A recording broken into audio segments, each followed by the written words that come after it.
नमस्कार दर्शक बंधु आसतु जानिबा महाप्रभु केउं दिन ठारू राय दामोदर वेशरे पूजा पाती और कार्तिक मासरे केउं पांचटी वेश होइथांती। माँ वृंदावती निकट में 33 कोटी देवता सहित भगवान विष्णु अवस्थान करते आम सनातन धर्मर विश्वास रही। कार्तिक मास पर धर्म मासरे तुलसी पूजार एक गुरुत्व रही। यह कार्तिक मासरे भगवान शंकर को धवलेश्वर रूप और भगवान विष्णु को दामोदर रूप में पूजा करा जाए। वर्षक 12 मास मध्य कार्तिक मास हूँ श्रेष्ठ धर्ममास। यही मासरे माँ वृंदावती को पूजा कले कोटि पुण्य प्राप्त होता है। से कार्तिक व्रतधारी मैंने माँ वृंदावती को पूजा करते वृंदावन बिहारी को पाइबापी। स्वयं वृंदावन बिहारी अच्छा भगवान विष्णु को सानिध्य लाभ करने माँ मैंने कार्तिक व्रत आरंभ करिथांती। तुलसी चौरा मूले माँ वृंदावती पाखे मुरुज टाणी राय दामोदर पूजा करिथांती। जेउठारे हर सेठारे हरि हरिहर उभय को यही मासरे पूजा करने सहित माँ वृंदावती को पूजा करा जाए। आसतु जानिबा भगवान विष्णु को राय दामोदर वेशरे केते दिन कार्तिक मासरे पूजा करा जाए। महाप्रभु विषय में कहवा पूर्व आपण मानक अनुरोध कर वीडियोटी शेष पर्यंत निश्चित भाव में देखूँ और चैनल नुआ थे चैनल को सब्सक्राइब कर दिंतु। स्वयं भगवान विष्णु गोलोक वैकुंठ आसी मर्त्य वैकुंठ श्री जगन्नाथ महाप्रभु रूप विराजमान कर भक्त मान दर्शन देते। सेहीपरि राय दामोदर वेशरे कार्तिक मासरे वृंदावती पाखे अवस्थान करते। नारायण को प्राप्त करने को हेले धनर आवश्यकता नहीं केवल भावर आवश्यकता थाए। से राय स्वयं भगवान को पाखरे पाइथिले। आ से दिन ठारू तांकर चुक्ति मुताबक राय दामोदर को वृंदावती पाखरे पूजा करा जाए।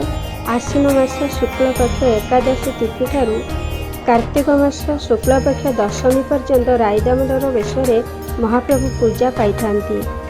कार्तिक मासर शेष 5 दिन को पंचुक कहुए। ये पंचुक 5 दिन में महाप्रभु 5टी वेशरे भक्त मान को दर्शन देते। आसतु जानिबा महाप्रभुंकर से वेश गुड़िक कौन कौन। प्रथम दिन में महाप्रभु श्री जगन्नाथ लक्ष्मी नारायण वेशरे दर्शन देते। द्वितीय दिन में महाप्रभु त्रिविक्रम वेशरे, तृतीय दिन में बांकचूड़ वेशरे और चतुर्थ दिन में ठियाकिया वेशरे एवं शेष पूर्णमी दिन राजा राजेश्वर वेशरे दर्शन देते। श्रीक्षेत्र को मर्त्य वैकुंठ व वृंदावन कहुए। जो वृंदावन बिहारी सहित 33 कोटी देवादेवी बास करती।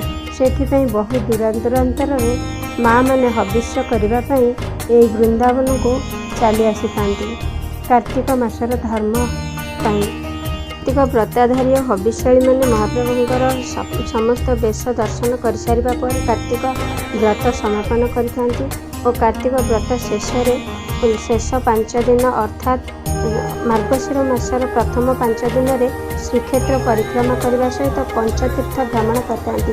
यह पंचतीर्थ मध्य रही प्रथम इंद्रद्युम्न पुष्करिणी, द्वितीय मार्कंडेश्वर पुष्करिणी, तृतीय नरेंद्र पुष्करिणी, चतुर्थ श्वेतगंगा और शेष महोदधि। ये 5 तीर्थ दर्शन कर घर को फेरी था। खाली पंचतीर्थ नुहे ता सहित श्रीक्षेत्र परिक्रमा भी रही। श्रीक्षेत्र परिक्रमा कहले श्रीक्षेत्र में सर्वदेवादेवी विद्यमान। श्रीक्षेत्र हेउछि मर्त्य वैकुंठ। यह मर्त्य वैकुंठ 33 कोटी देवादेवी सहित भगवान विष्णु अवस्थान करते।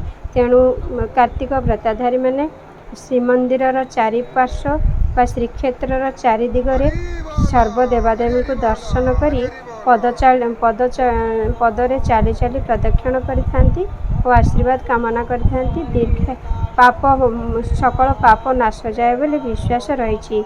यही भाव में कार्तिक मासर महिमा आमे माने डंगा भसई निज निज ग्राम ग्राम देवती मानक दर्शन करिथाउ और समस्त देवादेवी क्षेत्र परिक्रमा करिथाउ। यह हेउछि श्रीक्षेत्र परिक्रमा। एथि सहित आसतु तुलसी देवी महिमा विषय रे आहरी अनेक कथा अच्छी जहाँकि मु जानी नहीं। जेतिकी भी जानी तुलसी देवी मंत्र उच्चारण करी जलदान कले सकल व्याधि नाश जाए, परिवार रे सुख शांति बजाय रही है। आसतु आगक देखा तुलसी मंत्र जप करी प्रभुंक सहित माँ प्रभु आशीर्वाद सहित माँकर भी करुणा लाभ करिबा।